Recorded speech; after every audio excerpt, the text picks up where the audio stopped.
అనారోగ్యంతో కన్నుమూసిన సిపిఎం జాతీయ ప్రధాన కార్యదర్శి సీతారాం యేచూరికి ఘన నివాళులర్పిస్తున్నారు నేతలు. ఆయనతో ఉన్న సంబంధాలను, అనుబంధాన్ని గుర్తు చేసుకుంటున్నారు. సిద్ధాంతానికి కట్టుబడి ఉన్న మహానాయకుడు యేచూరి అని అన్నారు. తనతో విభేదించే వారితో కూడా ఆయన మంచి సంబంధాలు కొనసాగించారని తెలిపారు. యేచూరి సేవలు అజరామరమన్నారు నేతలు.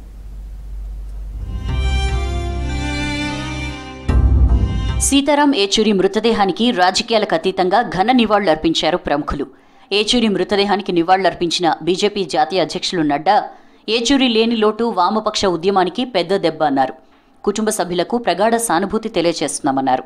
एक ऐसे शख्सियत जो विचारों के प्रति अडिग रहा, लेकिन इसके साथ साथ वह समाज में उन लोगों के साथ भी संबंध रखा जो उनके विचार के भिन्न थे. उनका मानना था कि वी एग्री टू डिसएग्री, और यही प्रजातंत्र की खूबी वो कहा करते थे.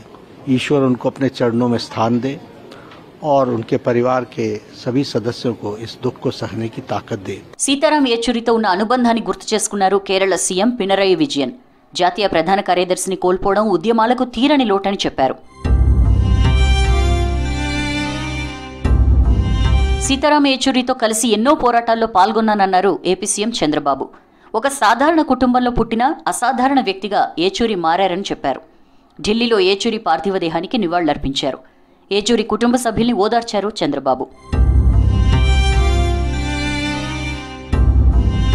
సీతారాం యేచూరి మృతి చాలా బాధాకరమన్నారు. డెమోక్రటిక్ ప్రోగ్రెసివ్ ఆజాద్ పార్టీ అధ్యక్షుడు గులాం నబీ ఆజాద్. తామిద్దరం చాలా ఏళ్లు పార్లమెంట్లో ఉన్నామన్నారు. యేచూరి సెక్యులర్ వ్యక్తి అని, ఆయన లాంటి పార్లమెంటేరియన్ను తాను చూడలేదన్నారు ఆజాద్. बहुत ही अफसोस हुआ. कई साल हम पार्लियामेंट में रहे और पार्लियामेंट में जब नहीं थे तब भी मैं उनको जानता था, उनके अहलिया को अच्छी तरह से जानता था.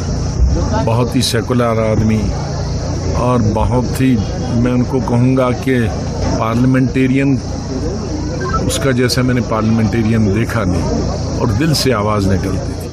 యేచూరి మృతి పట్ల మెగాస్టార్ చిరంజీవి ట్విట్టర్లో స్పందించారు. 5 దశాబ్దాలకు పైగా రాజకీయ ప్రయాణంలో ఉన్న ప్రముఖ నాయకుడు యేచూరి కన్నుమూశారనే వార్త తీవ్ర మనోవేదనకు గురిచేసిందన్నారు. స్టూడెంట్ లీడర్గా ప్రస్థానం మొదలుపెట్టిన నాటి నుంచి యేచూరి ఎల్లప్పుడూ అణగారిన సామాన్య ప్రజల గొంతుగా ఉండేందుకు కృషి చేశారని గుర్తు చేశారు.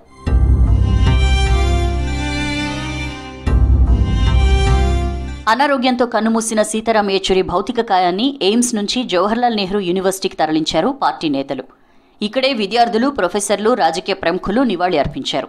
తర్వాత అక్కడి నుంచి ఆయన నివాసానికి పార్థివ దేహాన్ని తరలించారు. అక్కడి నుంచి ఇవాళ సాయంత్రం సిపిఎం కేంద్ర కార్యాలయానికి తరలిస్తారు. అక్కడ పార్టీ కార్యకర్తలు, అభిమానులు సందర్శిస్తారు. ఆ తర్వాత డెడ్ బాడీని ఎయిమ్స్ కళాశాలకు డొనేట్ చేయనున్నారు కుటుంబ సభ్యులు.